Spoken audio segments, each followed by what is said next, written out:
Have you ever looked around and wondered why so many people, after finally reaching retirement, don't seem happy? You'd think that after decades of hard work raising families, paying bills, pushing through all of life's challenges, retirement would feel like the reward, the golden years, right? The time to finally breathe, relax, and enjoy life. But for many, something feels off. You wake up one morning and realize the house is quiet, too quiet. The routine is gone. The purpose that once got you out of bed has faded. And slowly, without even realizing it, a heavy cloud starts to settle in. It's not depression in the clinical sense. It's more like a quiet sadness, a kind of emptiness. You're not sure where it came from, but it's there. And it makes you wonder, is this it? Is this really what I worked so hard for? Let me tell you something that might surprise you. That feeling is more common than you think. You're not alone, not even close. But here's the good news, that heavy feeling, it's not permanent. You can feel joy again. You can wake up with energy and purpose. And the first step is understanding why that sadness creeps in after retirement and what you can do about it. Because this phase of life, when lived intentionally, can be the most vibrant, meaningful, and peaceful time you've ever had. And it starts today. Now, before we dive deeper, I want you to think back to when you were younger. Remember how full your days were? Even when they were stressful, they were full. You had places to be, people depending on you, tasks pulling your attention in all directions. There was always something happening. Then suddenly, all of that stops. No more deadlines, no more kids running around, no more schedules. And at first that silence feels like freedom, but over time, it can feel like loss. That's because the structure and purpose that kept you moving, kept you connected, is now missing. And without it, the days start to blur together. The spark dims. But here's the truth. It's not aging that makes people feel sad. It's the absence of purpose. And when you restore even a small sense of direction to your day, your energy begins to return. Your body responds. Your spirit wakes up again. Let me show you how. Let's begin with something very simple. Hydration.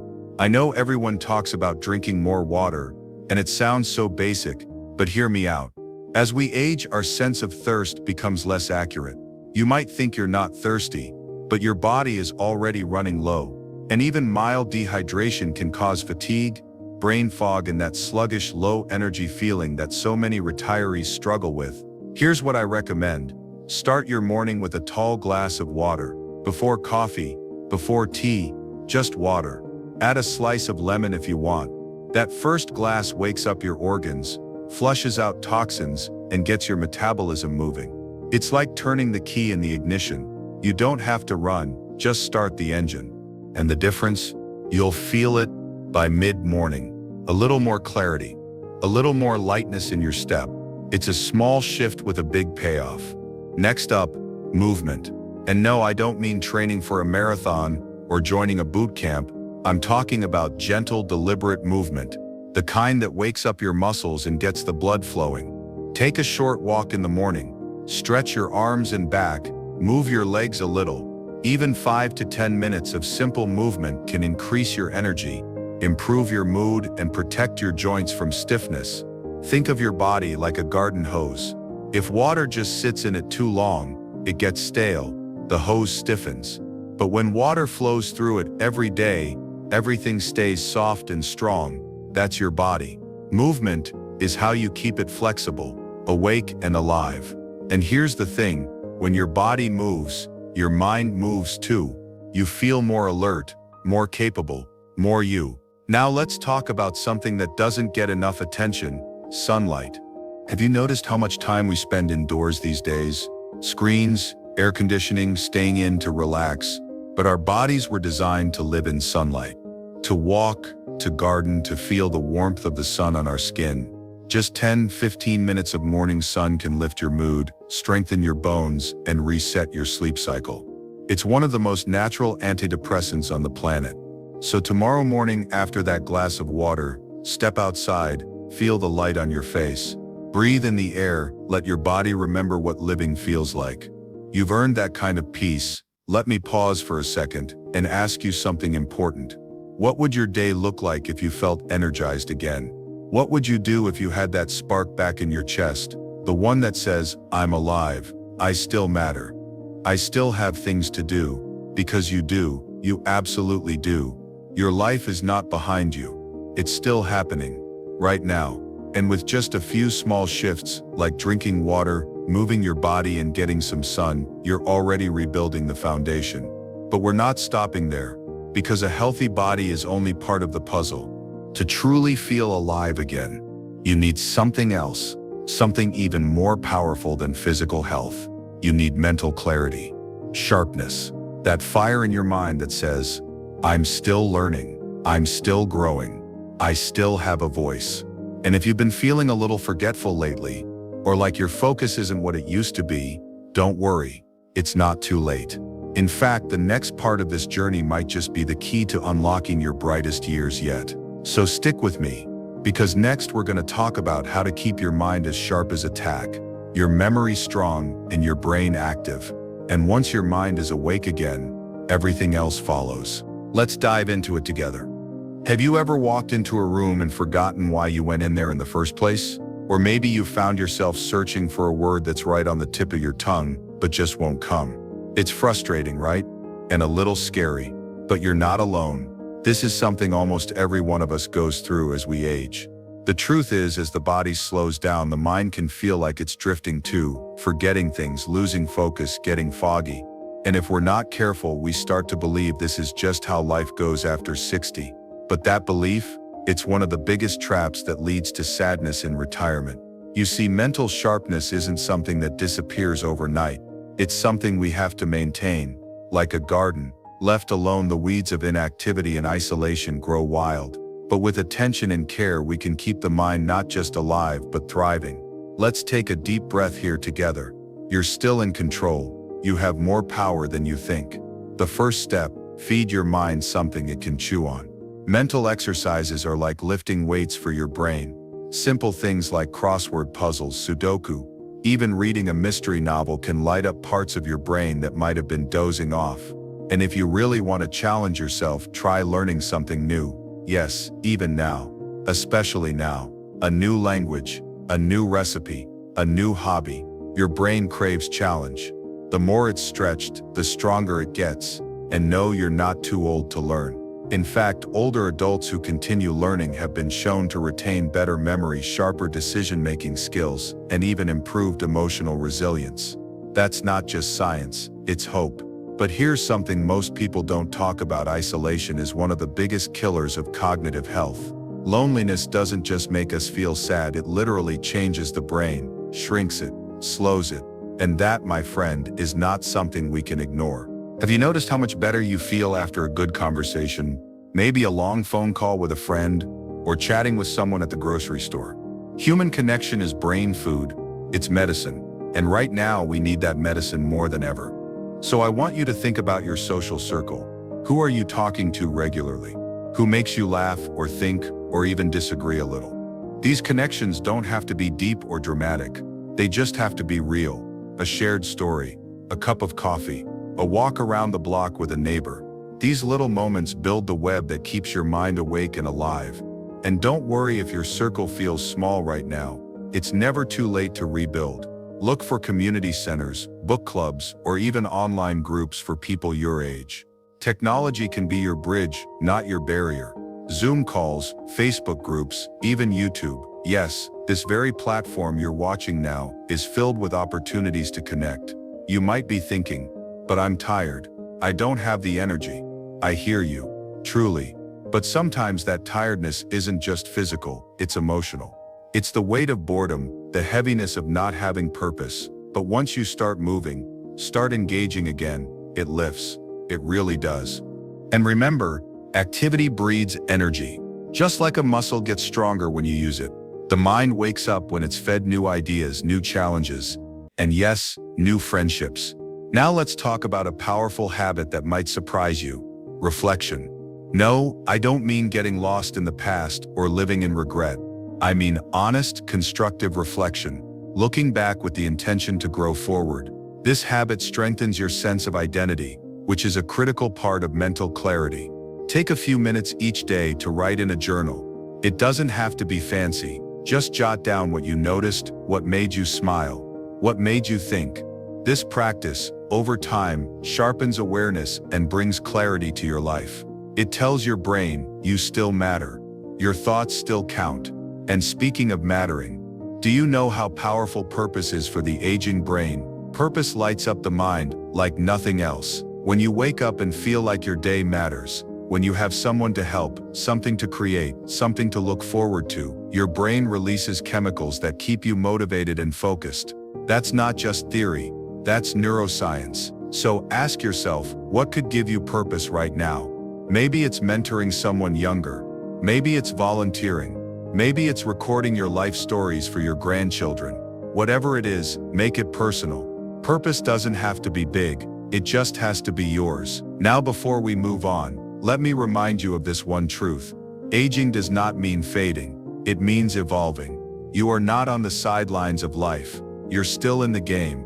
You're still learning, still growing, still changing.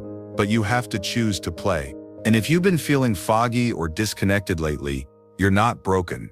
You're not too far gone. You're just understimulated, under-challenged, under-connected. All of that can change today. So take this as your sign. Pick up that book, call that friend, join that group, write that journal entry, do that crossword puzzle. Every small action is a message to your brain that you're still alive and kicking, because you are. And now that we've got the gears of the mind turning again, it's time to go deeper. Because even with a sharp mind and healthy body, there's still one more piece to this puzzle: the heart. You know, emotional well-being isn't just some nice bonus, it's the glue that holds it all together.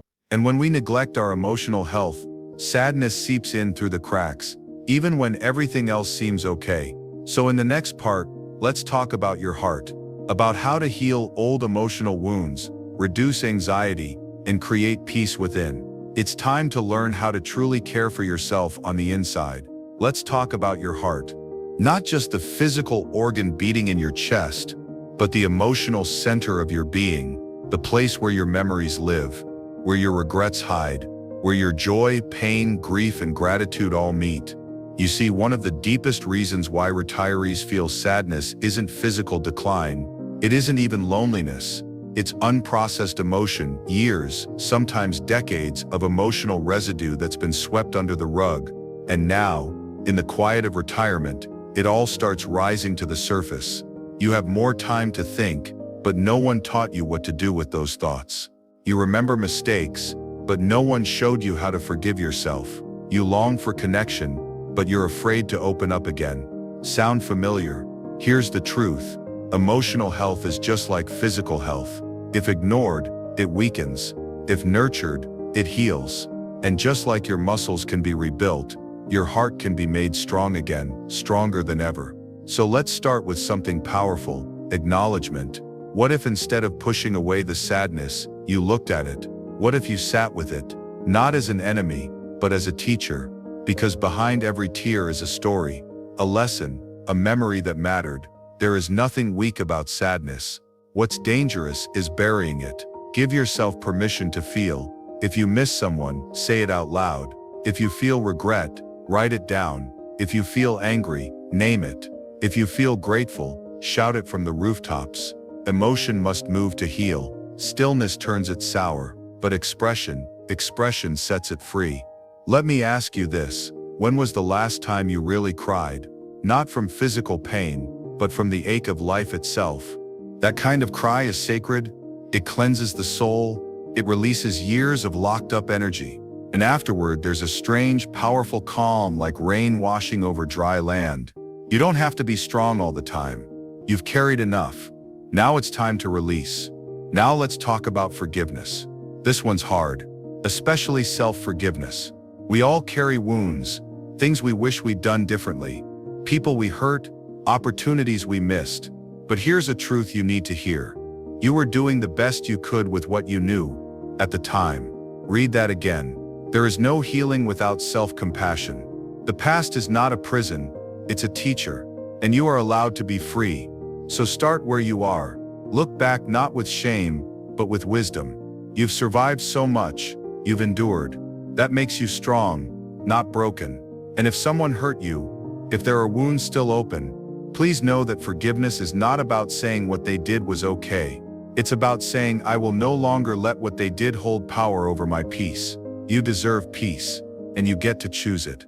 Now let's move towards something even softer, something that's often forgotten in this stage of life: self-care. We hear this term all the time, but let's get real about what it means for you right now. Self-care isn't just spa days and massages. It's treating yourself like someone you deeply love. It's cooking a meal that makes you smile. It's playing your favorite old song and dancing like nobody's watching. It's choosing rest without guilt. It's saying no when your soul needs quiet. It's choosing to matter to yourself. Because here's the trap. After a lifetime of taking care of others, kids, partners, coworkers, clients, many retirees don't know how to care for themselves. You were the giver, the helper, the backbone. Now you're being asked to receive, to rest, to enjoy. And that's hard, isn't it? Because no one applauds rest. No one hands out trophies for self-kindness. But hear me now, you don't need to earn your worth. You are enough, right now. Even on days when you don't feel productive, even when you feel lost, even when you're not sure what comes next, you are still worthy of care, of joy, of softness, of laughter. So take the walk, soak in the sun, sip your tea slowly, read something that makes you feel alive again. These are not small things. They are sacred acts of self-respect. And while you're at it, practice joy on purpose. Yes, joy can be practiced. In fact, it needs to be. Joy is like a muscle. If you don't use it, it shrinks. Start small. Find one thing today that makes you smile. A flower blooming, a bird chirping, a childhood memory that makes your heart warm. Write it down. Say it out loud. Share it with someone. Joy expands when it's noticed. And finally, remember this: healing is not a destination. It's a rhythm. Some days will feel heavy, some days light, but every step you take, every tear, every laugh, every breath is part of the healing. You are not behind. You are not late. You are exactly where you are meant to be. So let's take a deep breath together. Inhale peace. Exhale the weight you've been carrying. You've made it this far, and you're not done yet. Because next, we're going to talk about something beautiful, the part of life many retirees overlook: spiritual fulfillment and the soul's deeper purpose. Get ready. Because what comes next isn't just about fixing sadness, it's about discovering a joy that doesn't fade, a peace that can't be taken. Let's step into the sacred next chapter together. There comes a moment in life, a quiet, holy moment, when the noise of the world fades, and you hear something softer, something deeper, something eternal. It's your soul whispering, there's more. More than the roles you played, more than the titles you earned, more than the regrets you carry, more than the pain you've endured. There's a sacred rhythm beneath it all, a spiritual pulse calling you back to who you truly are. And now, in this season of life, with fewer distractions and more silence, you can finally listen. Let's ask a question most people avoid. What is the purpose of my life now? You've raised the family. You've worked the jobs. You've survived the storms. But now what? Here's the answer. Now, you become. This is your time to become who you were always meant to be. Not what others needed, not what duty demanded, but your truest, highest self. Spiritual fulfillment begins not with answers, but with questions. Who am I beneath the roles? What do I believe when no one's watching? What still lights my soul on fire? It's time to stop chasing and start awakening. Because here's what no one tells you. Retirement is not the end. It's the beginning of a deeper becoming. Now, you don't have to prove yourself. Now, you can finally explore your soul. Let's talk about silence. In our youth, we avoid silence. It feels like emptiness, but in your wisdom years, silence is sacred. It becomes the doorway to your spirit. When you turn off the TV, when you pause the scroll, when you sit in the stillness of your own breath, you open space for the divine to speak. You don't have to follow any specific religion to feel this. Spirituality is not about rules. It's about relationship.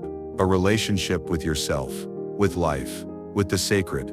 Go outside, watch the sunrise, feel the wind on your face, sit by the water.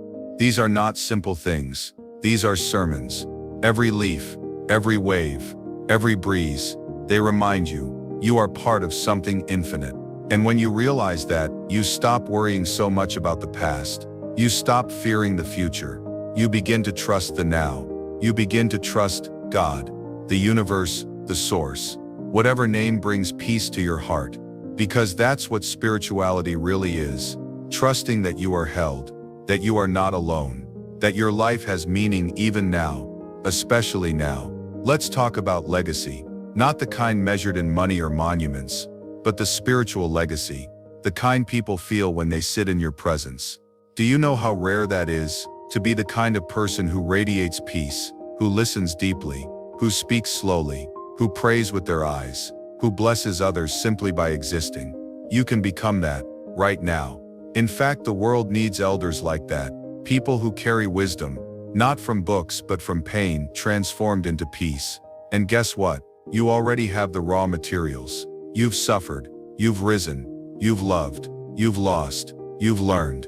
Now, you alchemize all of it into grace. That is sacred power. Let me share something simple, but life-changing. Spiritual peace is not found in doing more. It's found in being more present. Sit with your tea. Feel the warmth in your hands. Give thanks. That's prayer. Write down your blessings before bed. That's worship. Forgive someone who doesn't deserve it. That's freedom. Help a neighbor without telling anyone. That's devotion. You don't need temples made of stone. Make your soul the temple and live like every breath is a hymn. And here's a powerful truth. Peace is a skill. It must be practiced. Start each day with 3 deep breaths. Start each night with 3 things you're grateful for. The world may not slow down, but you can. And as you practice that peace, you become a lighthouse for others. Your children, your grandchildren, your friends. They'll see your calm and wonder, where does it come from? And you'll smile, because you've found the secret they're still searching for. You've made peace with your past. You've stopped rushing toward the future. You've made space for the sacred. You've come home to yourself. Let's end this part with a blessing. May your heart be light. May your spirit be strong. May your days be full of small wonders. And may you never forget you are still becoming. Next, we'll talk about something powerful. Legacy and connection. How to turn your wisdom into impact. How to bless the next generation. How to leave a soul print that never fades. This is your moment. Your sacred chapter is just beginning. You've lived. You've loved. You've lost. You've learned. Now it's time to give, but not the way the world taught you. Not through sacrifice that drains you dry. Not by bending until you break. No, this is the season of sacred legacy, the kind that nourishes you as much as it blesses them. Because legacy isn't about what you leave behind.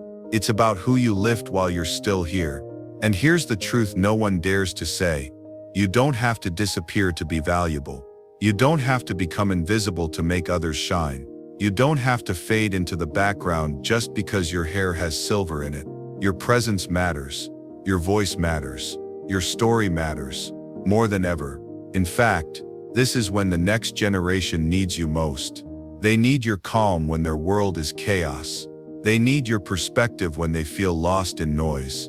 They need your strength, the kind that comes from enduring storms and choosing softness anyway. You are not here to lecture. You are here to reflect, to mentor, to guide not with commands but with presence. And listen closely. They might not always say thank you. They might not even understand your impact until years later. But your words, your example, your way of being, it echoes. And that echo becomes their anchor. But you must give from overflow, not from depletion. Legacy does not mean sacrificing yourself to fix others. It means becoming so rooted in peace, so full of grace, so whole within, that others naturally rise in your presence. That is the gift of conscious aging. You stop proving, you start pouring. And the best way to pour is to tell your stories. Real stories, messy stories, human stories. Don't just share the victories, share the valleys. Tell them how you failed. Tell them how you got back up. Tell them about the nights you cried and the mornings you still chose to rise. This generation doesn't need perfection. They need truth, your truth. Because when you speak it out loud, they find themselves in your words. They feel less alone. They realize, if they made it through, maybe I can too. That's mentorship, not degrees, not titles, embodied truth. Let's talk about something deeper. Soul print. We all leave footprints, but only a few leave soul prints. A soul print is not made through wealth or status. It's made through presence, through kindness, through quiet strength. It's the feeling someone gets when they think of you and smile. It's the peace someone finds because of one conversation with you. It's the courage you gave without even realizing it. That is your real legacy. And it's built moment by moment when you forgive, when you bless, when you listen, when you show up. You don't need to move mountains, just move hearts, one at a time. Here's how you begin. Reach out to someone younger, not to fix them, just to check in, to ask how they're really doing. Then listen, fully, no judgment, no advice unless asked. Share your journals, or write one now.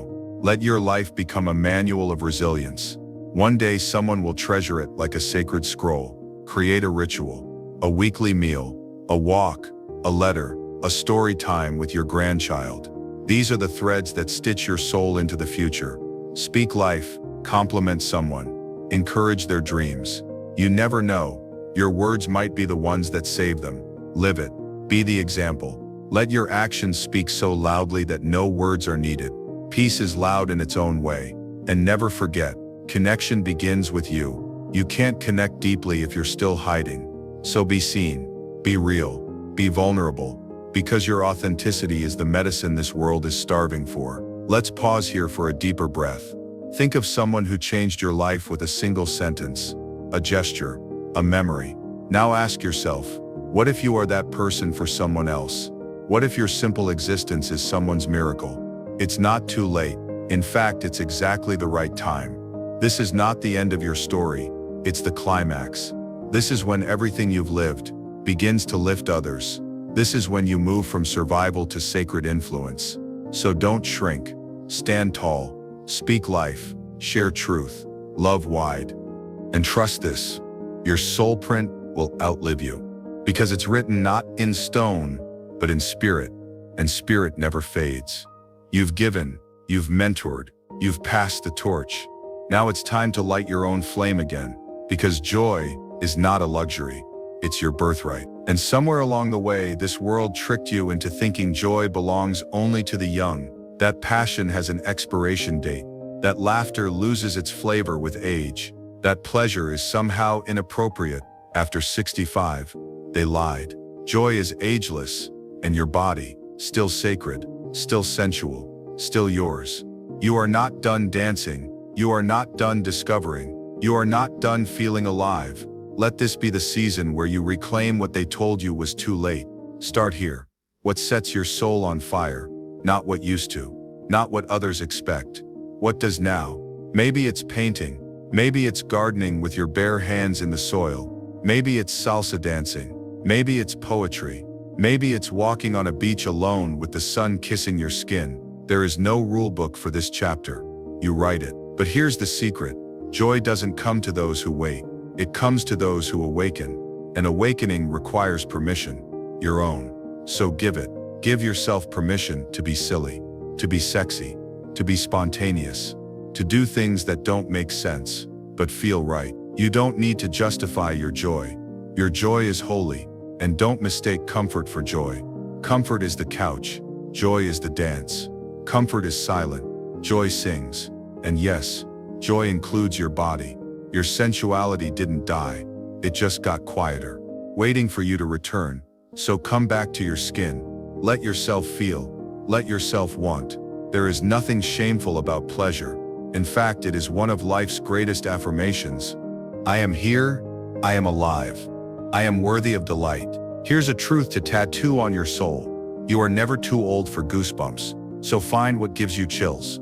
A voice, a song, a sunset, a look from someone who sees you, not just your age, but your essence.